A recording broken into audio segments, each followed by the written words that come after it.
Quando ele vem todo requebrado, isso vai por ele vem todo requebrado, parece um boneco desengraçado.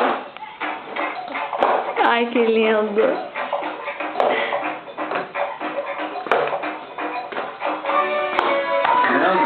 Pai Francisco entrou na roda, tocando seu violão,